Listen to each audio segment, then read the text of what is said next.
Welcome to the I Can Do That Unscripted podcast. Today, my guest is current and 10-year-long team member, Renee. Thank you so much for joining the I Can Do That Unscripted podcast. This is a podcast where we're going to be talking about all things I Can Do That, celebrating the last 10 years of the organization, talking about who we are, where we've come from, and where we're going. And I'm so thankful and lucky to have Renee Letourneau with me, who's been with us since the very beginning of the company and continues to be with us. So thank you for being here. You're very welcome.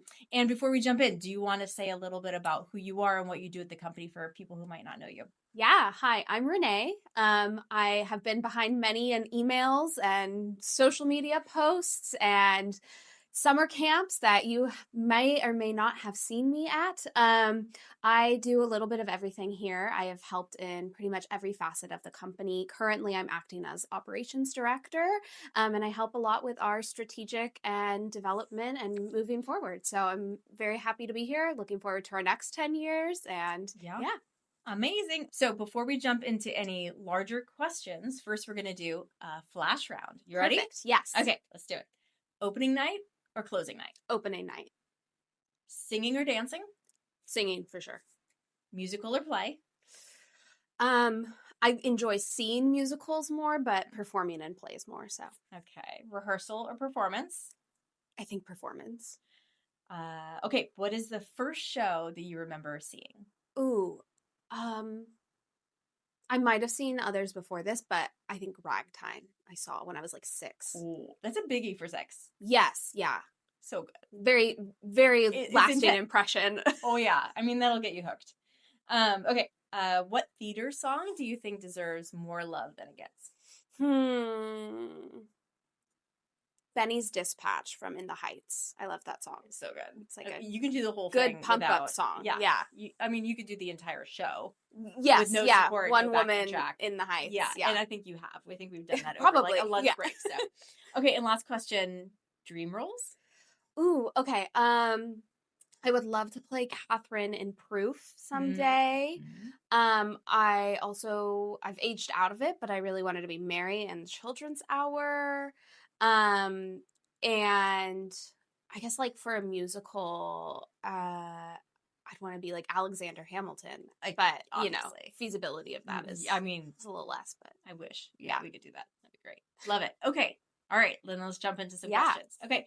So before we get into I Can Do That, you obviously have a theater background. So tell us about your start and your involvement in theater as a kid. Yeah, I started performing when I was 6 years old.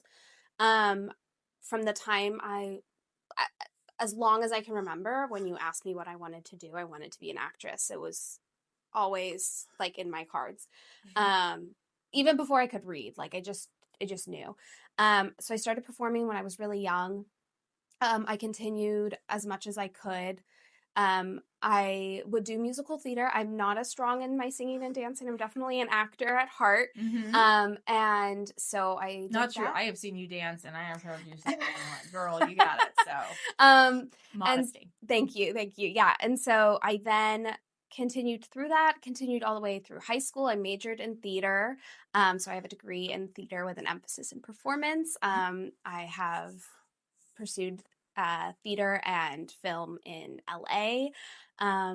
It's just my long line, like, but it blossomed young. Yeah, it's my love. Like it's the thing that excites me. And even just watching like a really good performance or TV show, it's just yeah. And it's in your blood too. It is in my blood. I come from a family of my parents met while in a production of Fiddler on the Roof, and had 4 kids. I'm the only one that pursued theater, but I come by it honestly. So yeah, it kind of just was ingrained in me. We grew up listening to musical theater, going to shows, hence seeing Ragtime when I was 6. My mom was in a production of it. So I was just surrounded by theater growing up. It was always in the forefront of everything. Yeah. So. Oh, I love that. Okay. So, what do you remember about loving most about being in theater when you were a kid, when you were younger? I think the thing that I love the most about being in theater, well, aside from like analyzing a script and creating a Mhm. character and all of Mhm. that is just the magic of being in the theater when it's showtime. Like being backstage and seeing all the little parts that have to happen, like all, you have your prop table all strategically set, costumes for quick changes, strategic, everything. It's an art, it's a science, Mhm. it's magic. It's using our life to create magic on stage. And there's something about the atmosphere of that being backstage before a show, the excitement. It's a team, it's collaborative. It's unlike anything else. It is so magical, and it's so magical to watch something that has been rehearsed, has been scripted, has been formulated, Mhm. and how when you get up there, it feels like the first time. And finding the organic moments within that, finding those times where things feel different. There's something, it's almost indescribable. I can try to describe Yeah. it as And much you as I did can, well. but Yeah. yeah, I think that's the thing. And growing up, it just, like, something about it always called to me. And yeah, it's just different than anything else. Like, yeah. Truly is. Yeah. Obviously I agree with you on that. So, okay. Now we're going to move into I Can Do That a little bit. Absolutely. So, can you tell the story of how we first met and how you found I Can Do That in the Yes, first place? absolutely. My mother's making a lot of prominent cameos. Cameos in this. I was 20 years old. I grew up in Danville. Spent all of my life back and forth pretty much with Danville. I have a long love affair. And my mom, I was going to school, I was working. My mom saw a flyer about auditions for a showcase. And growing up, I had been involved in multiple different theater companies within Danville. Something that would happen, though, is that they would start, and in a couple of years, they would fizzle out, or they would, start scaling down. There was nothing that was consistent, nothing that routinely had stuff. A lot of things also only did summer shows and all of this. So I was really excited to see that there was this new theater company. Unfortunately, I was not of an age to audition. I don't know if I even would had I been, but I was not of an age to audition. And she said, you should reach out to them. I'm sure you can help them. I obviously spent my life surrounded by theater. I have a lot of experience on and off stage. So I sent an email being like, hi, I see you are auditioning. I'm not interested in auditioning, but if you want any help, like, I would love to volunteer and work with you. I loved working with kids as well. So, and then I ended up at the first day while you were holding auditions, I showed up alongside the kids to audition. Only I was having an interview. Right. And crazy. so, we met at the Village Theater. Yep. I met you in Jerusha. I was like, yeah, here's my background. Like, let me know. And from there was it just worked. It also was just us figuring things out. It was just a constant, right? Like, oh, we've never taken intuition before. Like, right, we've never needed to do this before. Oh, we need to tell kids to put on makeup for the shows. Okay, like, let's make an email about that. So it was a lot of discovering how these processes worked from the other end, because all of us had done it before, and we had like this ingrained knowledge of, when do you learn these things? You just know them, and then you're like, oh, at some point I learned this, and now I'm the one that has to tell people this. Okay, like, what you assume everybody knows. Yeah, they don't get ahead of it. Yeah, so you're like, you can't miss tack. That's like, and then maybe cut that. No, it's so true. No, that's exactly it. And like, from my perspective of Renee joining, when she reached out, and it was asking if we needed any help, we were like, obviously we need help, but we have no idea what we even need help with, because we don't know what we're doing. We don't know what's going to come up.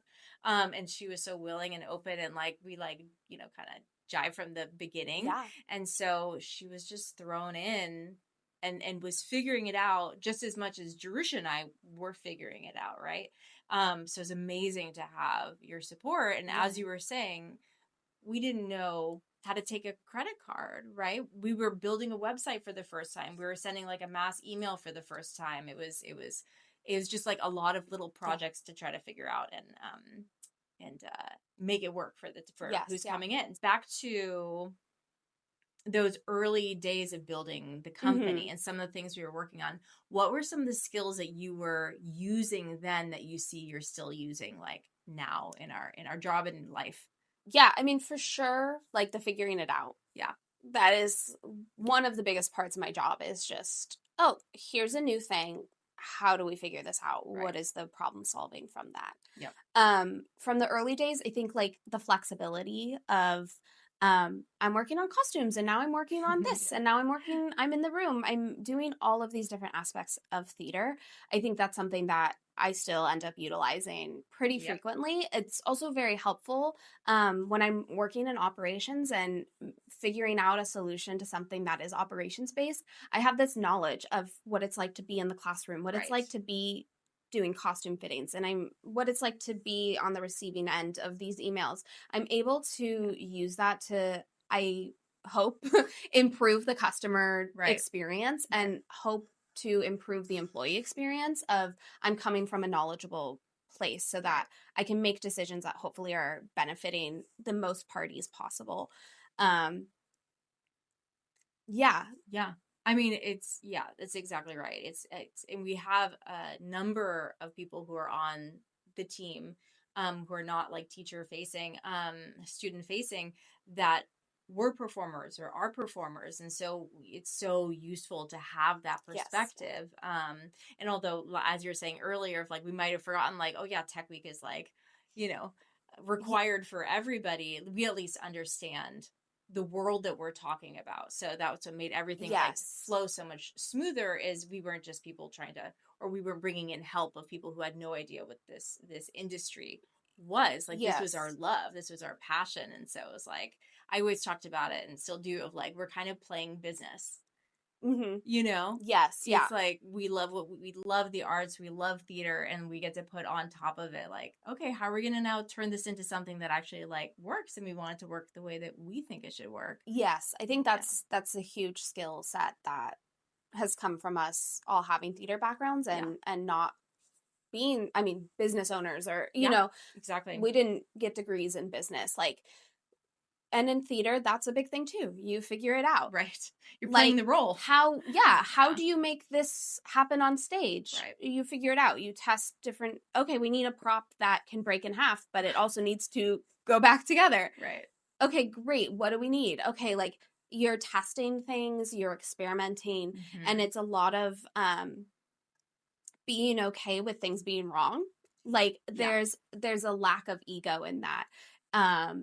And a lot of experimentation, which is a huge thing in theater. Like it's all experimenting. So I think that skill set has adapted well to our business and what we do, because, okay, I think this is going to work. Until I get it in actuality, I don't know. And so when, we're testing something, we're like, oh, actually, I think it was better when we did it the other way. Or this still didn't quite work. Let's see if we can adopt that. I also think that's why it's so helpful, like when we get feedback from parents and families and everything saying like, oh, hey, it's super helpful when we get a heads up that tickets are going to go on sale next week. You're right. Amazing. Great. Now we can incorporate that into what we do. Right. So. Exactly. Yeah. And you're totally right. Like being an actor, you have to put your ego aside to an extent to be able to go out on a limb and try something different. I've been doing this line this way all this time, but like I feel it differently. I'm going to try it differently, but not really being like committed to either one. It's really like, what's more effective? What works better? What like felt better? And it's the same thing in business and in life of like, okay, here's this new concept, this new idea. It could fall flat on its face, or it could become a whole department. Like who knows, but like, let's play with it. Let's try it. And then we'll go from there. Yeah. I think it also helps, same thing of, sometimes like I've been saying the line this way. Yeah. It's the same thing with this. We're looking at our systems and going, we've been doing it this way. 100%. Is this the best way to do it? And that happens as an actor. You're reading a line and then one day you're like, oh my goodness, this, right. Oh, this line is completely different. Like, Right. this is so different. Or you just experiment and you make a connection, or you're like, oh, I think I could try it this way. It's the same sort of thing. And like, we have systems and we're constantly expanding. So we're constantly evaluating, are these systems still serving us? Right. Is this the best way to Yeah. support our mission and support what we're doing? Right. And so I think that's really beautiful. And I think that having that background of theater, it enhances the ability to do that. Exactly. Yeah, a little braver to like go in those directions. You've worked in a lot of different like jobs over the years, right? Both inside and outside of the theater. So what are some of those things that you've done outside of I Can Do That? Wow. Okay. I've had like a very Yep. extensive and random past. So, I worked at a chocolate shop where I made caramel apples and did customer service. So I had a big vat of caramel and I would get my Uh-huh. big wooden spoon and stir it, as well as like dipping apples in caramel.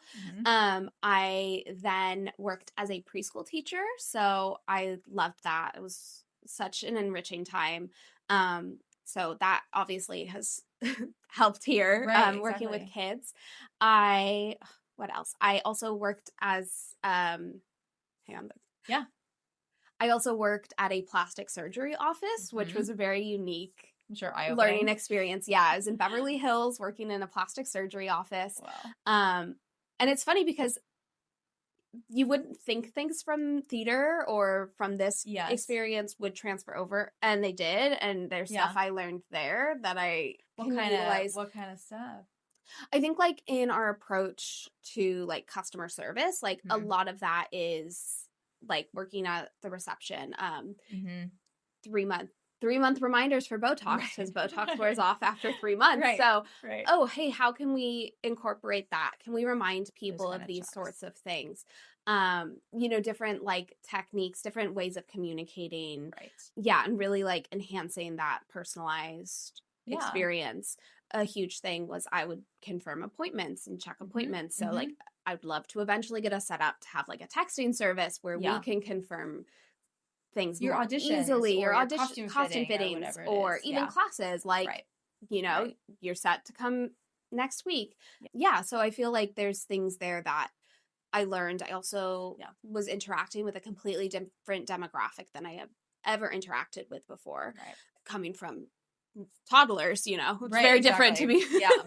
working in that aspect, and working in theater and with children. So I was working with a different like demographic of people, and a lot of theater skills came from that, of like, okay, what's their objective? What am I trying to do here? So so I'm trying to think if I have any other jobs. Those are the main ones that I I had. think those are the main top of mind. things. Yeah. Yeah. What do you think about for the Oh, I was a bridal dress Oh, that's right. consultant. Oh my God, that was cool. I sold bridal dresses. So I mean, costumes. yeah, it honestly was like, I was like, I know, I've taken costuming classes. I know dresses. And it was fun. It was like, okay, bride's objective is to like find the dream dress and also like communicate in a positive manner. Like I've learned a lot of that working with kids, So yeah. I love it. So good. So fun. I love it. Going back sort of to like the preschool thing. Yeah. Like when you were working in that environment, were there things that you learned about what those kids needed from you as an adult that you feel like applies here at I Can Do That? I know we have a wide range of ages, but yeah, anything that you brought from the preschool world? Yeah, absolutely. I mean, I think like we're all still toddlers, right? Yeah, okay. I mean, I know I am myself. Learning the developmental stages and learning how you teach and communicate really changed a lot of how I interact with the world and interact with people here and interact with our students. It's a lot of like, are your needs met? And if they're not, you're not going to succeed. And so how do we provide these needs for students? I learned a lot about also like within classroom management of, I often find if students were having a hard time sitting and staying focused or X, Y, and Z, like those were student leaders. Those were kids who needed a task, needed a job. And like when you give somebody a responsibility and it empowers them, that's when you see success. And So true. It's so true. And I think that's what's important about what we do is we really empower our students. We hold them to a level of excellence that they can do and we expect from them. And I think that's what's so empowering about it is they might have a belief that they can't do it, but they see themselves succeed and they work hard to do it. It's not necessarily something that they're going to wake up and all of a sudden know a dance, but they're going to work each week and see themselves improving. And it's the same sort of thing. You're giving a task, you're giving a job, and you're seeing somebody rise to the occasion. Yeah. And when you don't hold people to those standards, when you don't allow people to meet your expectations, it never allows them to grow past that. Right. You know, we all have a lot of internal and external dialogue of like, I'm not enough. I can't do this. I can't do that. I don't do this. I'm bad at this.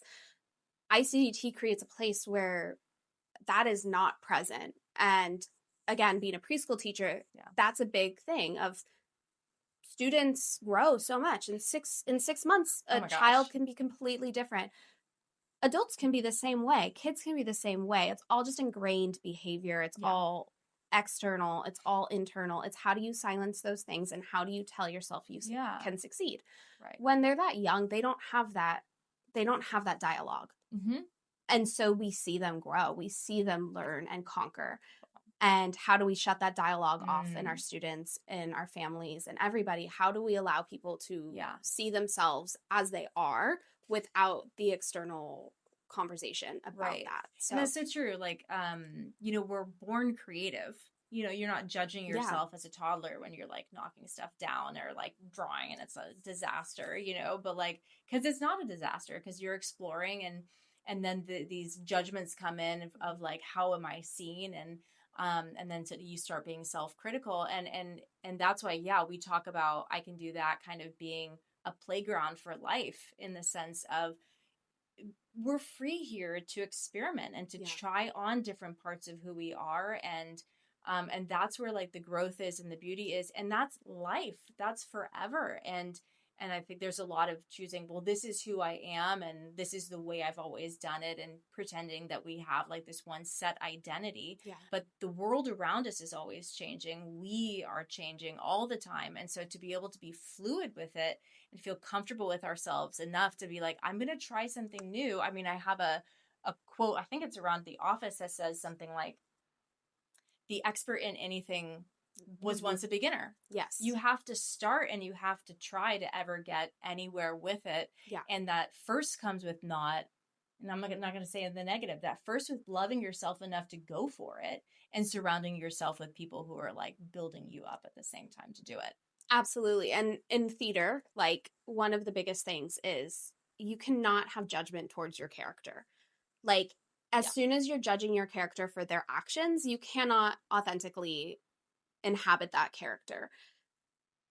That is such an important life skill and it transfers outside of the stage. It transfers outside of that. But when you have a complex character and you're like doing script analysis and you're analyzing why their objectives are what they are, you can't have judgment because we're all that way. It makes me a more forgiving person. I'm not if you're wanting to connect.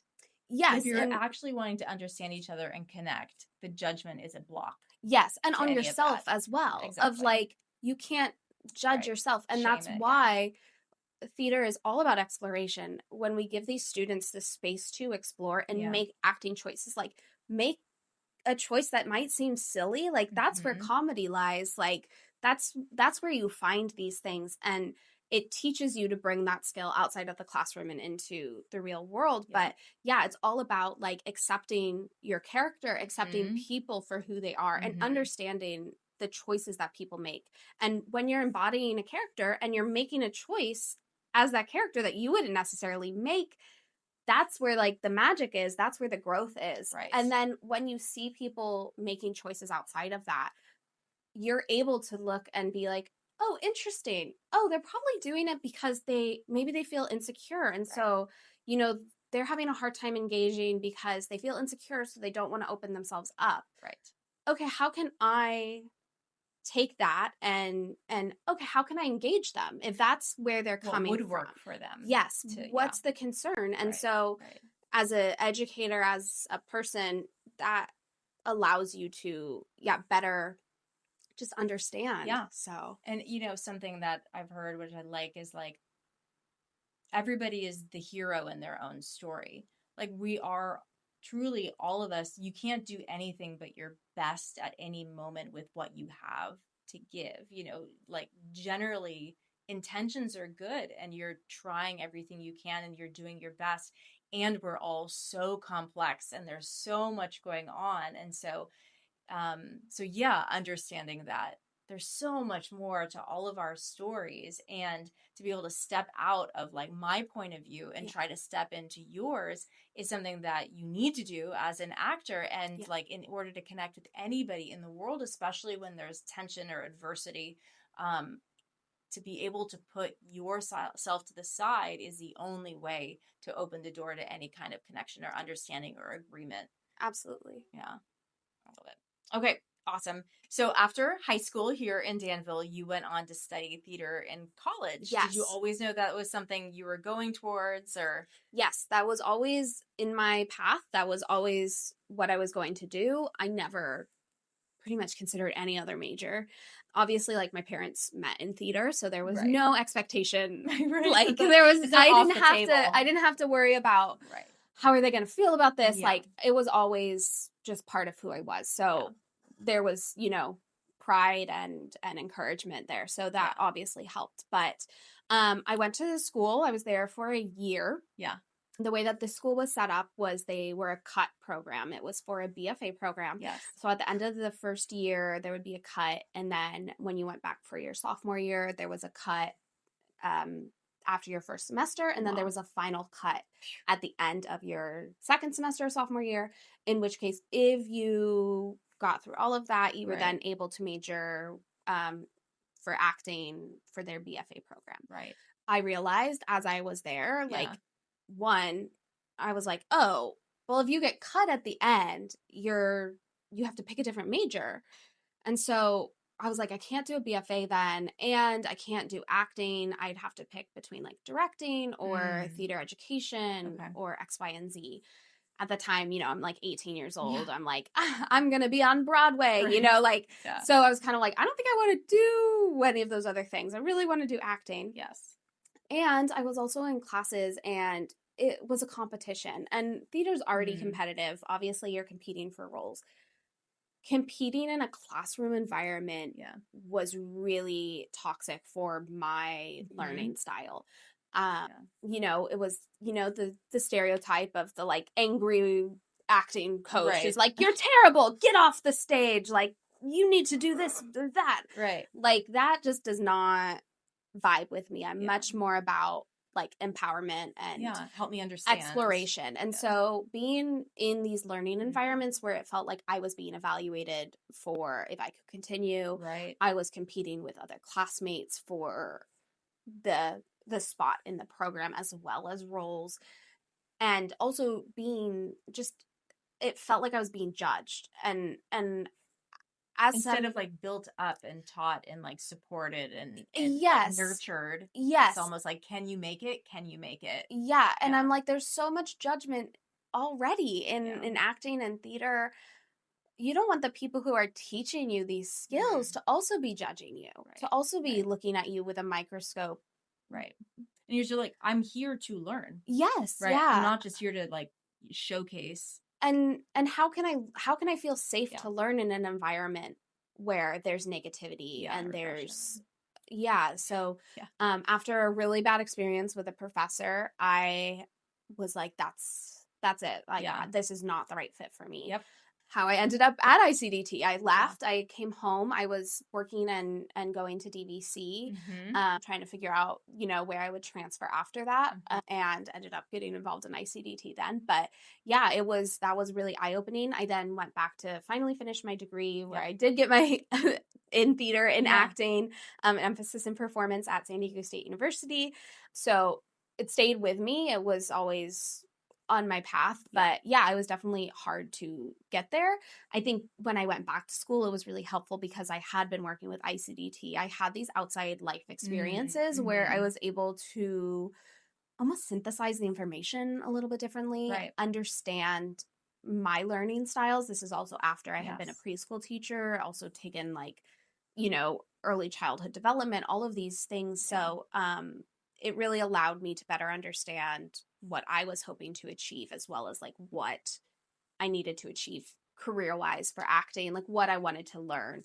So that was a really helpful thing for me at the Yeah. time. Obviously, like when I decided to leave school, I felt so wrong because you're prescribed this path for all of your, Yeah. It's just kindergarten through what 12th it is. grade. It's, Like, yeah. and so it felt really weird being oh, I'm not adhering to this path. And I'm behind, or I'm behind, or I'm not, but ultimately, like for me, it was the right decision. And I'm Right. glad that I was brave enough to make that decision. And my parents supported me in making that decision. Yeah. And there was a lot I learned from it. And I think that college is really valuable when you know what you want to get out of it. So, Yes, I love that. yeah. Well, and that brings me to like this transition from having theater be something that you love and you're kind of doing as an extracurricular, to then making this choice of saying, actually, I think I want to turn this into my career, and how it becomes a different, beast.